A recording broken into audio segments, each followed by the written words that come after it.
Circle problem set 3 last 3 questions आपले राहिलेले ते आता आपण पाहायचे. 23rd क्वेश्चन बघा. In the figure 3.101 two circles intersect at points M and N. Two circles intersect at points M and N. Secants drawn through M and N. M मधनं काढलेली secant आणि N मधनं काढलेली secant. Secants drawn through M and N intersect the circles at points R, S. म्हणजे M मधनं काढलेली secant R, S मध्ये intersect करते आणि N मधनं काढलेली secant P, Q मध्ये इंटरसेक्ट करते respectively. Show that SQ is parallel to RP. SQ is parallel to RP. Question खूप सोपं आहे आणि परीक्षेला बऱ्याचदा विचारतात. त्याच्यामध्ये एक फक्त कॉमन कॉर्ड काढतो मी. कॉमन कॉर्ड हे त्यातलं कन्स्ट्रक्शन. MN कॉमन कॉर्ड काय पण काढली, MN काढली. आता तुम्हाला सायक्लिक क्वाड्रिलॅटरलची ही प्रॉपर्टी आठवते का बघा. हा समजा जर सायक्लिक क्वाड्रिलॅटरल असेल आणि हा त्याचा एक्सटिरियर अँगल असेल तर तो ऍडजसेंटच्या अपोजिट अँगलला कॉम्पोनेंट असतो. Property of cyclic quadrilateral. An exterior angle of cyclic quadrilateral is congruent to the angle opposite to its adjacent and interior angle. हा एक्स्ट्रा अँगल जो आहे तो त्याच्या ऍडजसेंटच्या अपोजिट अँगलला कॉम्पोनेंट असतो. ही मागची प्रॉपर्टी किंवा थिअरम जर एकदा जाऊन पुन्हा रिवाइज करा, आठवा, म्हणजे तुम्हाला हा प्रॉब्लेम लगेच कळेल. ठीक आहे.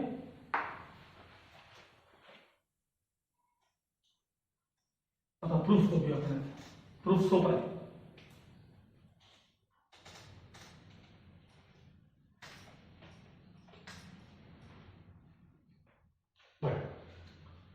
पहिले लिहायचा भाग जो आहे तो सुरुवातीचा कॉमन तो बघायला. To circles intersect each other at points M and N. Two circles intersect each other at points M and N. Secants through M and N. Secants through M and N intersect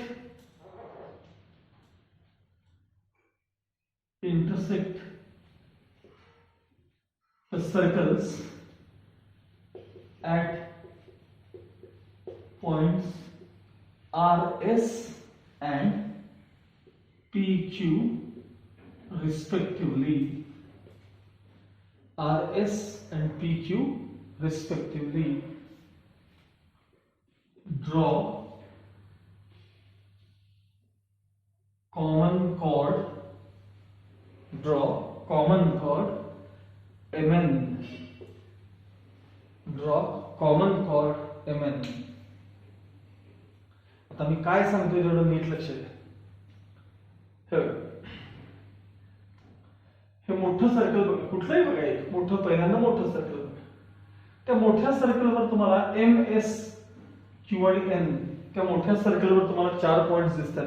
सर्कलवर आहेत का एवढं बघा, 4 points MSQN आहेत का बघा.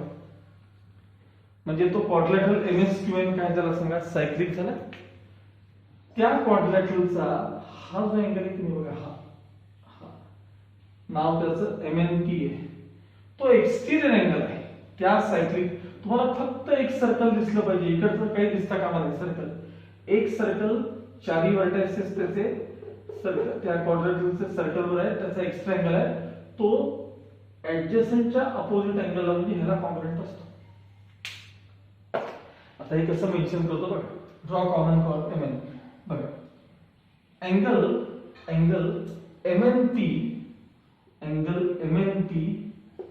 is an exterior angle of cyclic quadrilateral MSQN Therefore angle MPN congruent angle त्याच्या ऍडजसेंटच्या MPN ने MNP पाहिजे, सॉरी नाव घ्यायचं MNP नाव आहे त्याचं.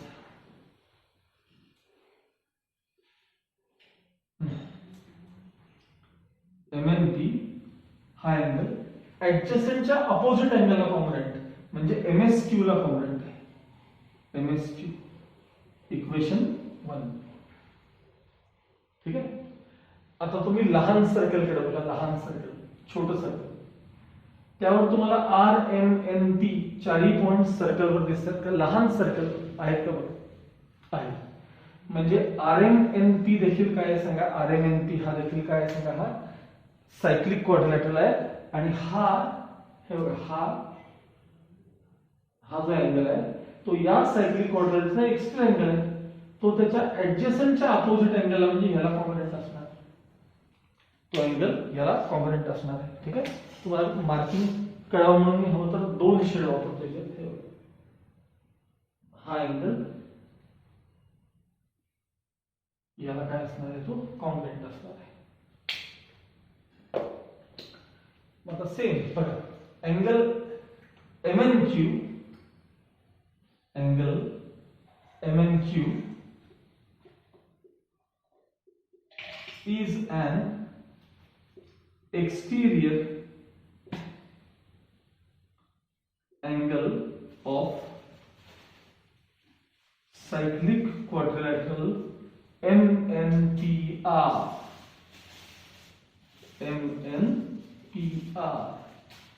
मग तो angle, therefore angle MNQ is congruent to adjacentच्या अपोजिट अँगलला म्हणजे कोणाला? MRP ला कॉन्ग्रुएंट आहे. MRP equation 2. आता इथं आणि इथं दोन्हीकडे रिझन द्यायचं राहिले. एका ठिकाणी देतो, तुम्ही तिथं द्या किंवा इथं देतो. Property of cyclic quadrilateral.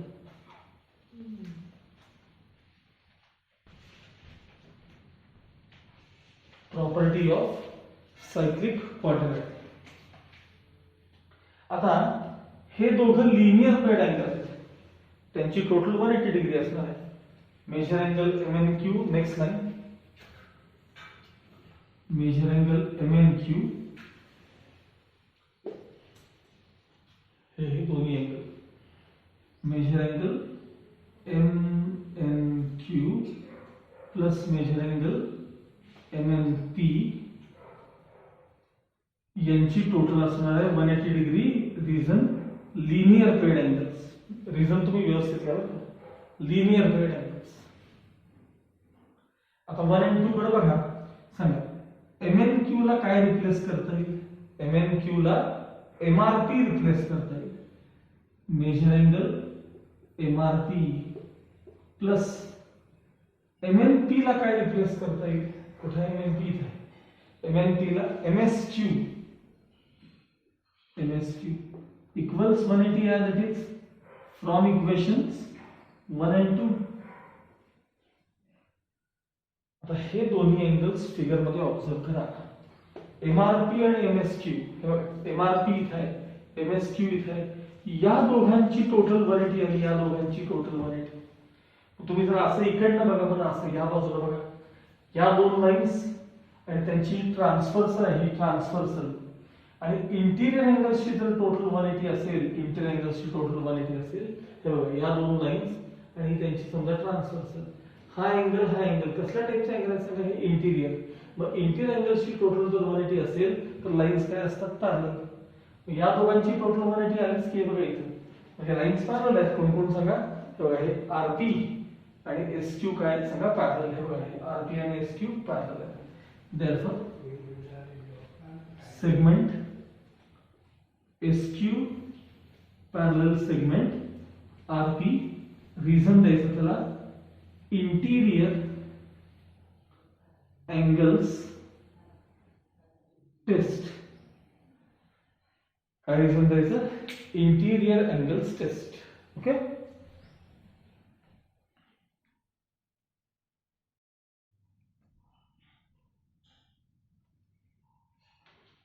Now next question, 24th.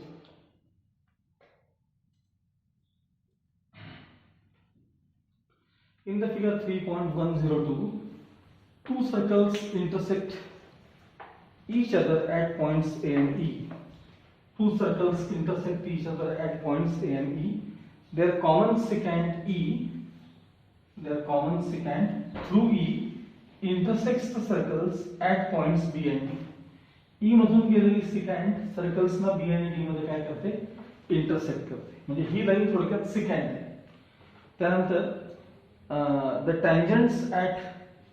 tangents of the circles at points B and D intersect each other at point C. बघा, B आणि D कशी काढलेल्या tangents, B आणि D कशी काढलेल्या tangents या C मध्ये इंटरसेक्ट होतात. Then show that quadrilateral ABCD is cyclic. ABCD मला हे जोडलं पाहिजे, मला ABCD हा जो क्वाड्रिलॅटरल आहे हा सायक्लिक आहे हे तुम्हाला प्रूव्ह करायचं आहे. अगदी सोपा प्रॉब्लेम. ABCD क्वाड्रिलॅटरल काय दाखवायचं आहे तुम्हाला, सायक्लिक आहे हे प्रूव्ह करायचं आहे. कन्स्ट्रक्शन बघा, ड्रॉ कॉमन कॉर्ड AE, ठीक आहे. आधी पहिला जो अगदी सोपा पार्ट आहे तो आपण लिहून घेऊ, मग मेन पार्ट करायला परत फिगरमध्ये बघूया. Two circles intersect each other at points A and E.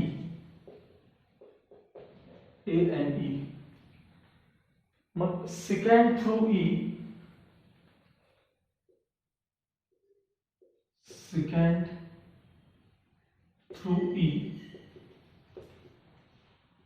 intersects the circles at points B and D.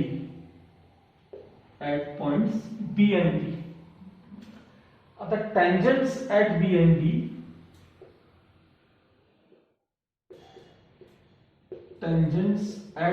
D intersect at point C. आणि प्रूव्ह करायचं आहे क्वाड्रिलॅटरल ABCD सायक्लिक आहे. Draw common chord AE.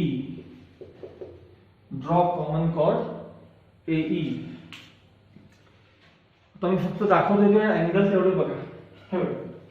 हे छोटं circle बघा, छोटं circle. ही line tangent आहे, ही लाईन सिकॅन्ट आहे. मग मला सांगा याचं मेजर, या अँगलचं मेजर कोणाचं, EBC चं मेजर किंवा DBC कोणाचं काही नाही, त्याचं measure half of arc B इतका असणार आहे. Tangent secant, angle between tangent and secant, तो थिअरम यायला पाहिजे. त्यासाठी मी म्हणून तुम्हाला सांगतोय ते थिअरम कसेही बघता आले पाहिजेत वेड्या वाकड्या फिगरमध्ये. ही लाईन सिकॅन्ट आहे, ही लाईन टँजंट आहे. आपल्याला काय जमतं माहिती काय बघा, हे सर्कल, ही लाईन टँजंट आहे, ही लाईन सिकॅन्ट आहे, तर याचं मेजर हाफ ऑफ इंटरसेप्टर आहे. एवढंच आपल्याला पटकन लक्षात. पण हे असं पण कळलं पाहिजे. आता बघा या केसमध्ये हे सर्कल, ही लाईन तुमची सिकॅन्ट आणि ही लाईन तुमची टँजंट. मग याचं मेजर हाफ ऑफ हा अँगल असलं, आर्क असलं पाहिजे. तेच दाखवलंय तुम्हाला आता. ठीक. आणि अँगल BAE चं मेजर बघा, अँगल BAE बघा, याचं पण measure half of arc BA की नाही बघा, याचं पण measure half of arc BA की नाही. एवढे दोन अँगल कळले का बघा तुम्हाला पहिल्यांदा. बघा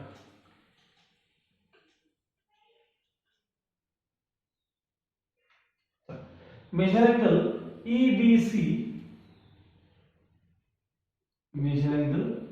EBC, equals half of measure of arc BE. Reason, angle between tangent and secant. Angle between tangent and secant, and त्याला इक्वेशन 1 द्यायचं आहे. इक्वेशन 1.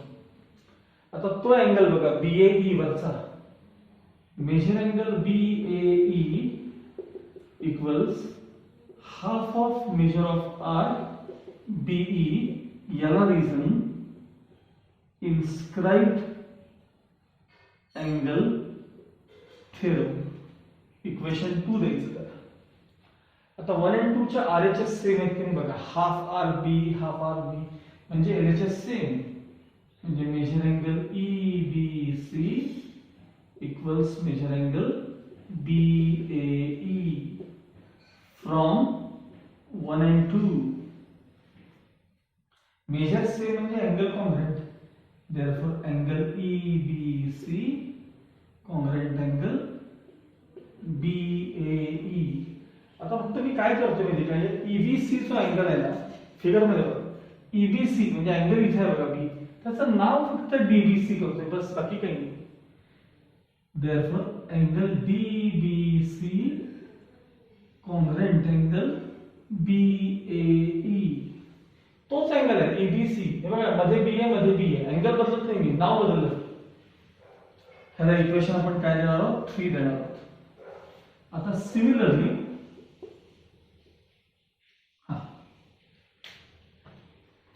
आधी बघा पहिल्यांदा, मला सांगा या अँगलचं मेजर, ही लाईन टँजंट आहे, ही लाईन सिकॅन्ट आहे, याचं measure half of arc ED इतकं आहे, हाफ ऑफ आर्क ED, हा ब्ल्यू कलरचा.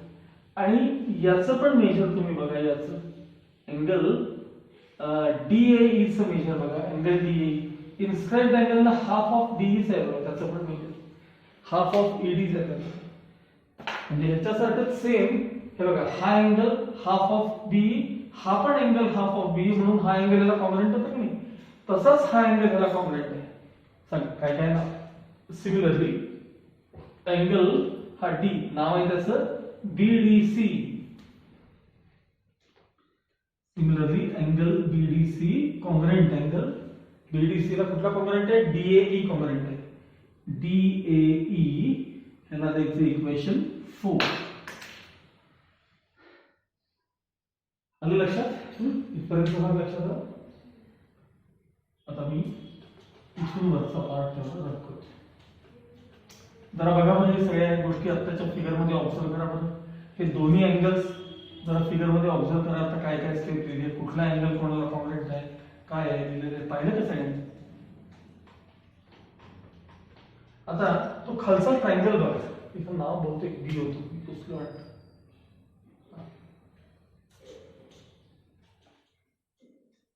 आता तो खालचा जो ट्रायंगल आहे की नाही, त्याचं नाव आहे BCD ट्रायंगल. बघा BCD मिळालं का सगळ्यांना, ट्रायंगल BCD मिळालं का.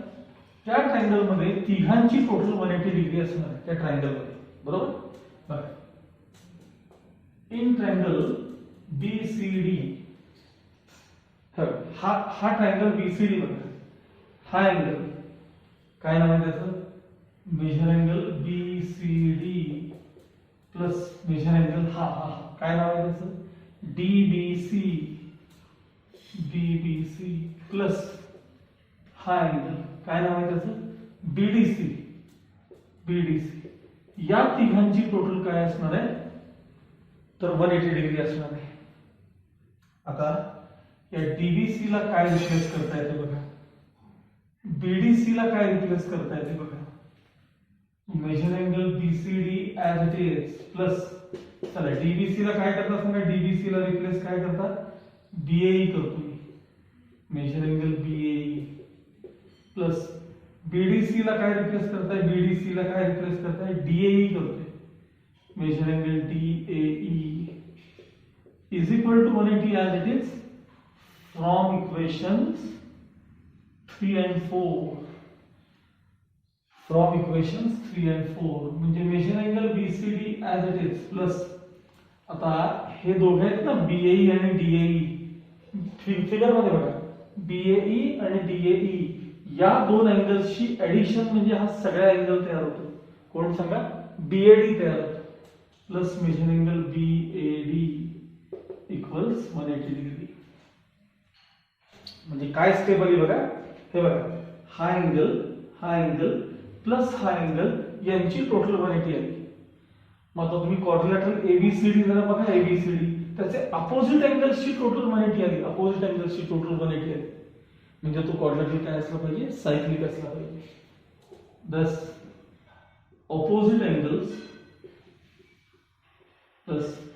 opposite angles of quadrilateral ABCD are supplementary.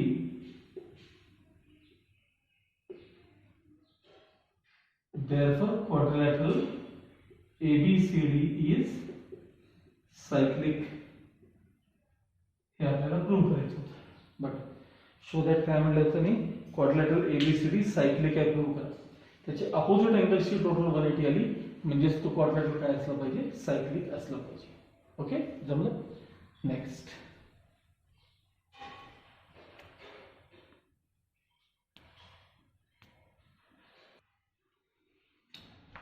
Now next question 25. हा प्रॉब्लेम मात्र फार अवघड आहे, म्हणजे हा 90% लोकांना समजतच नाही हा प्रॉब्लेम. मी प्रयत्न करतो माझ्यापर्यंत, पण बऱ्याच जणांना हा प्रॉब्लेम कळत नाही, कारण त्यांना ते सायक्लिक क्वाड्रिलॅटरलचं व्हिज्युअलायझेशन जे असतं की नाही, की एखाद्या क्वाड्रिलॅटरलच्या चारही व्हर्टेक्सेस मधून सर्कल पास झाले असं बघता आलं पाहिजे, सर्कल न काढता बघता आलं पाहिजे. त्यासाठी हा प्रॉब्लेम तुम्हाला महत्वाचा आहे. बघा, in a circle in the figure 3.103 segment AD perpendicular BC, AD perpendicular BC, BE perpendicular AC, CF perpendicular AB असे 3 अल्टिट्यूड्स काढलेले आहेत. त्यामध्ये 3 अल्टिट्यूड्स, म्हणजे अल्टिट्यूड जिथे इंटरसेक्ट होतात त्याला ऑर्थो सेंटर म्हणतात. म्हणून खाली म्हणले point O is ortho centre. Prove that point O is in center of triangle DEF. तो इन सेंटर आहे, प्रूव्ह करायचं आहे. या ट्रायंगलचा इन सेंटर आहे. आता तुम्हाला आधी काय काय येणं आवश्यक आहे ते तुम्हाला सांगतो. काय तुम्हाला येणं आवश्यक माहिती. पहिले इन सेंटरचा आपण विषय करूया. इन सेंटर म्हणजे काय, हे बघा, एखाद्या ट्रायंगलचे अँगल्स तुम्ही बायसेक्ट केले. समजा हे बघा, हा अँगल बायसेक्ट केला, हा दुसरा अँगल बायसेक्ट केला, तिसरा बायसेक्ट केला, करायची गरज नसते, पण तिसरा त्यातनं जर तर तिन्ही बायसेक्टर्स एका पॉइंट मध्ये जातात आणि तिथून तुम्ही इन सर्कल काढू शकता. इन सर्कल म्हणजे अँगल बायसेक्टरचा पॉइंट ऑफ कॉन्करन्स जो आहे, अँगल बायसेक्टरचा पॉइंट ऑफ कॉन्करन्स. थोडक्यात एखाद्या ट्रायंगलच्या तिन्ही अँगल्सचे बायसेक्टर जिथे इंटरसेक्ट होतात त्याला इन सेंटर म्हणतात. ही झाली पहिली गोष्ट. ठीक आहे. त्यानंतर तुम्हाला एक थिअरम असा झालेला आहे की if a segment subtends two congruent angles at two distinct points. समजा आता ABCD असे 4 पॉइंट्स आहेत. हा अँगल हा आणि जर हा अँगल हे जर का 2 अँगल कॉन्ग्रुएंट असतील तर ते चारही पॉइंट्स काय असतात सांगा, हे एका सर्कलवर असतात. मग मी अशा केसमध्ये काय म्हणतो बघा, हे जर मी जोडलं तर विचार करा की हा अँगल ह्याला कॉन्ग्रुएंट आहे की नाही असं पटकन बघा. कारण याचं मेजर हाफ ऑफ आर केली, याचं मेजर हाफ ऑफ, आणि याचं पण मेजर हाफ ऑफ आर केलीच आहे. पण ते आर्क एडी नसताना तुम्हाला ते दिसलं पाहिजे. जसं मी पटकन सांगितलं होतं पहिल्यांदा, हे 2 अँगल कॉन्ग्रुएंट आहे. हे ज्याला जमतं ना त्यालाच हा प्रॉब्लेम कळतो, अदरवाईज कळत. आर्क नसताना, सर्कल नसताना ते जमलं पाहिजे. बघूया आपण कसं लिहायचं. हा बघा,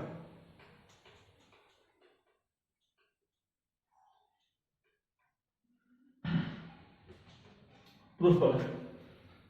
25 नंबर असेल बहुतेक. 25 in triangle ABC altitudes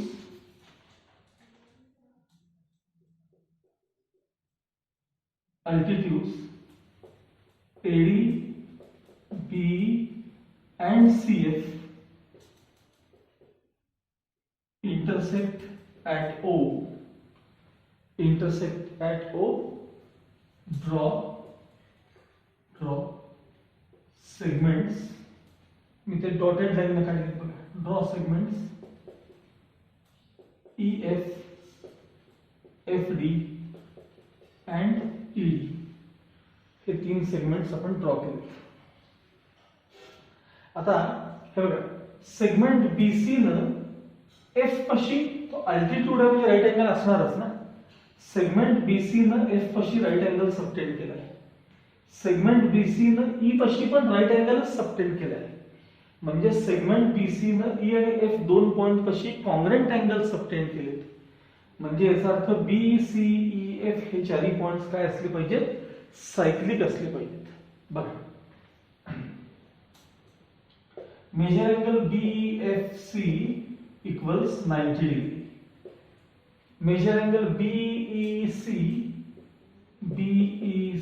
equals 90 degree, म्हणजे angle BFC is congruent to angle BEC. मी आता हे जरा इथं बाजूला काढतो मगच तुम्हाला कळणार आहे. बघा, बी सी इथं एफ पॉइंट आहे आणि इथं ई पॉइंट आहे. हे बघा, हा अँगल आहे ना, हा राईट अँगल आहे. बघा फिगरमध्ये, आणि हा पण अँगल आहे ना, हा देखील राईट अँगल आहे. म्हणजे सेगमेंट बीसी न इथं आणि इथं असे दोन कॉन्ग्रंट अँगल सबटेंड केलेत की नाही. अँगल बीएफसी, बघा हा angle congruent angle BAC. It means segment BC subtends two congruent angles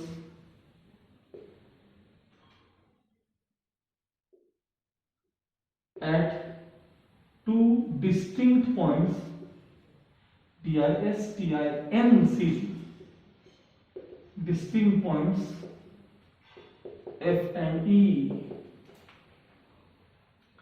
Therefore, points B, C, E, F are concyclic. हे चारही पॉइंट्स काय असले पाहिजे, कॉनसायक्लिक असले पाहिजे. म्हणजे ह्या चारही पॉइंट्स मधनं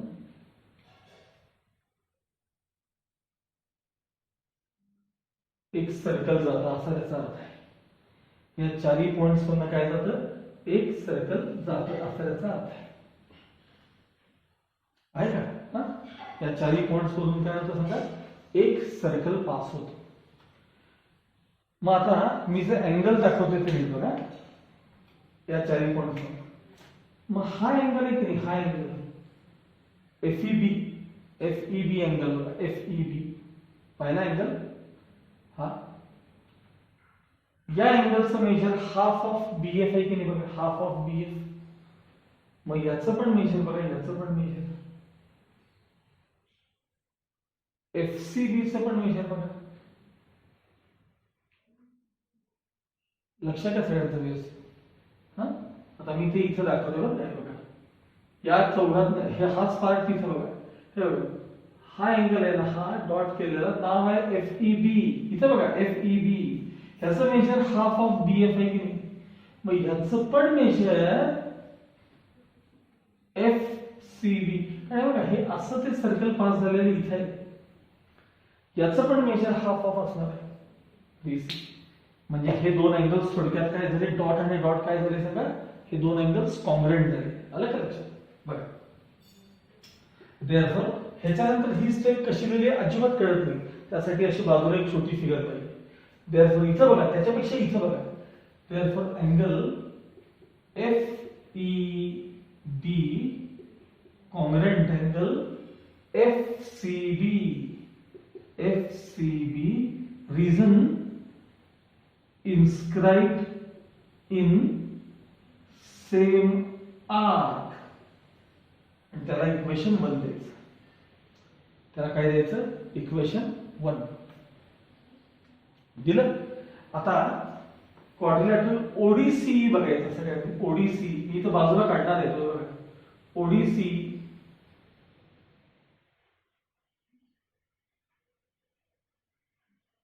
इथं ओ दिसला, ई डी आणि सी दिसले. सांगा हा अँगल किती आहे सांगा, हा ओ ई सी बघा किती, 90. हा पण अँगल किती आहे बघा, 90. म्हणजे याचे अपोजिट अँगल्स जे आहेत की नाही, याचे अपोजिट अँगल्स ते सप्लिमेंटरी आहेत का बघा. त्याचे अपोजिट अँगल्स सप्लिमेंटरी आहेत का बघा. आणि ती जी पहिले एवढंच बघा, या क्वाड्रिलॅटरल बघा, इन क्वाड्रिलॅटरल ओईसीडी कॉमा बघा, measure angle OEC plus measure angle ODC यांची टोटल 90 प्लस 90 म्हणजेच 180 आहे की नाही सांगा. म्हणजे हा देखील क्वाड्रिलॅटरल काय असला पाहिजे सांगा, सायक्लिक असला पाहिजे. Therefore quadrilateral OECD is cyclic आहे. हा क्वाड्रिलॅटरल काय असला पाहिजे सांगा, सायक्लिक असला पाहिजे. म्हणजे हे बघा, यातून देखील काय होतं सांगा, एक सर्कल पास होता असा त्याचा अर्थ असतो. यातून देखील एक सर्कल काय होतो, पास होतो. आता हे बघा,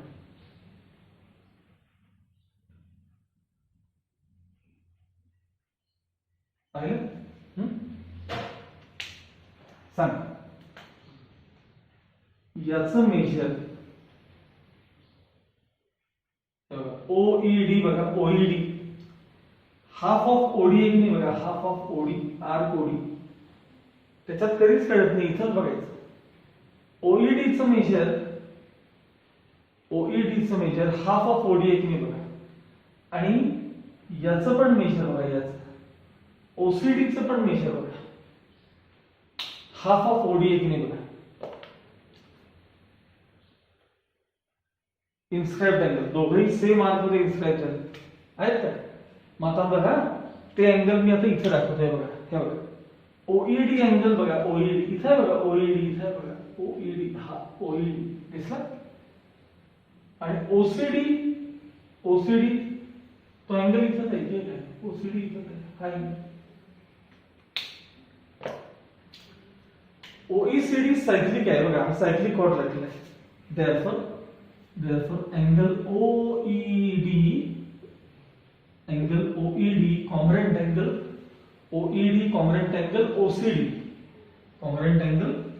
OCD inscribed in same arc. ठीक आहे, काय सांगितलं आता मी, ओईडी आणि ओसीडी काय झाले, कॉंग्रुएंट झाले. आता फक्त त्या ओसीडीचं मी जरा नाव तेवढं बदलणार आहे. ओसीडीचं फक्त नाव बदलणार आहे. जरा बघा, ओसीडी इथं बघा, इथं ओसीडीचं नाव समजा मी एफसीबी केलं तर तोच अँगल आहे की नाही सांगा, अँगल तोच आहे की नाही, एफसीबी केलं तर नाही का, फक्त याचं नाव बदलतोय. स्टेप महत्वाची, angle OED is congruent to angle, हा ओसीडीचं नाव काय करायचंय, एफसीबी करायचंय. आम्हाला काय करायचंय, एफसीबी इक्वेशन 2. आता जरा 1 आणि 2 कडे बघायचं सगळ्यांनी बघा, इथं 1 बघायचं, इथं 2 बघायचं, इथं 1 आणि इथं 2 बघायचं. बघितलं सगळ्यांनी, वरचा भाग मी दाखवतो जरा बघा बरं. त्या इक्वेशनकडे 1 आणि 2 मध्ये काय सेम आहे, आरएचएस सेम आहेत का बघा, दोघांच्याही आरएचएस सेम आहेत का चेक करा. दोघांच्या जर आरएचएस सेम असतील तर तुम्ही एलएचएस सेम दाखवा. बघा बरं, दोघांचे आरएचएस कन्फर्म करा, सेम आहेत का, कन्फर्म करा, दोघांचे आरएचएस सेम आहेत का, आहेत. एफसीबी कॉंग्रुएंट आहे, म्हणजे याचा हे दोन्ही कॉंग्रुएंट पाहिजे. Therefore angle FEB congruent angle OED from 1 and 2. हे बघ, काय सोप्या भाषेत सांगतो तुम्हाला मी. मगाशी मी हा अँगल याला कॉंग्रुएंट दाखवला, म्हणजे बघा हा अँगल याला कॉंग्रुएंट दाखवला. आता ह्यात मध्ये मी हा अँगल याला कॉंग्रुएंट दाखवला, इथं दाखवला बघा, हा अँगल याला कॉंग्रुएंट, हा अँगल याला कॉंग्रुएंट. पहिल्यांदा मी हा अँगल ह्याला कॉंग्रुएंट दाखवला, आता हा अँगल ह्याला कॉंग्रुएंट दाखवला, म्हणजे हे दोघं अँगल एकमेकांना कॉंग्रुएंट झाले. हे दोघं एकमेकांना कॉंग्रुएंट झाले बघा. आता बघा, ठीक आहे, एफईबी बघा ना, एफईबी कॉंग्रुएंट अँगल कोण सांगा, ओईडी हे दोन अँगल्स एकमेकांना कॉंग्रुएंट झाले. आता फक्त मी ह्याचं तेवढं नाव बदलतो, लवकर कळेल बघा. अँगल FEO बघा बरं, angle FEO congruent angle OED, congruent angle OED. आणि मग जर हे दोन अँगल जर कॉंग्रॅंट झाले हे दोन, तर EO हा त्या अँगलचा काय झाला, त्या अँगलचा, या अँगलचा, हे दोन अँगल कॉंग्रॅंट झाले की नाही, म्हणजे EO बायसेक्टर असेल ना. देयरफॉर रे EO bisects angle FED. रे EO bisects angle FED. मग रे EO बायसेक्टर झाला कोणाचा, FED चा. मग आता सेम प्रोसेस सगळीकडे करून, जसं आता मी तुम्हाला, जसं मी आता EO बायसेक्टर दाखवला तसा FO बायसेक्टर दाखवता येईल, DO बायसेक्टर दाखवता येईल. सेम प्रोसेस, इकडे दोन अँगल कॉंग्रॅंट दाखवून याला, इकडे दोन अँगल कॉंग्रॅंट दाखवून त्याला, असं करता येईल. सेम प्रोसेस करता येईल हीच. Similarly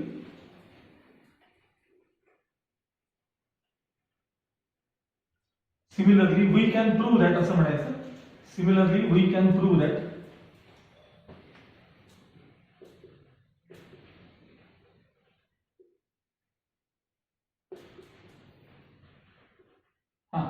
Similarly, we can prove that ray FO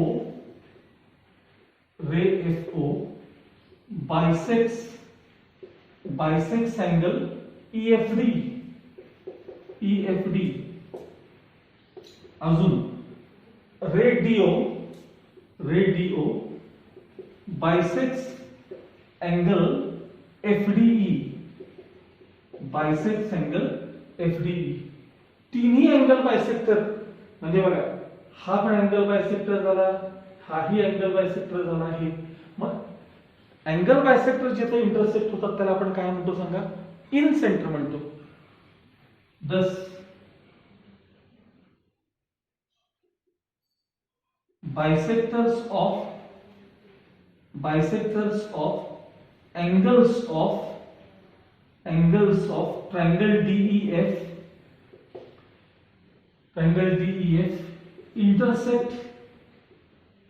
intersect at O. Therefore O is in center of triangle DEF. O is in center of triangle DEF. असा हा थोडासा लास्ट क्वेश्चन मात्र अवघड आहे, त्याला पर्याय नाही. पण मी सांगितलं तर की अशा बाजूला वेगवेगळ्या फिगर काढून बघायचे, तर तुम्हाला त्याचा, आणि असं सर्कल काढून बघायचं, असं छोटं सर्कल काढून बघायचं. मग ते इन्स्क्राइब्ड इन सेम आर करतात. ह्याच्यात काहीच कळत नाही, हे इथंच तुम्हाला कळू शकतं. लक्षात आलं. किमान 10 वेळा हाताखाली जायला पाहिजे प्रॉब्लेम, किमान 10 वेळा म्हणजे किती, किमान 10 टाइम्स. बाकी नेक्स्ट चॅप्टर जो काय असेल तो आपण आता पुढच्या पिरियडमध्ये सुरू करू.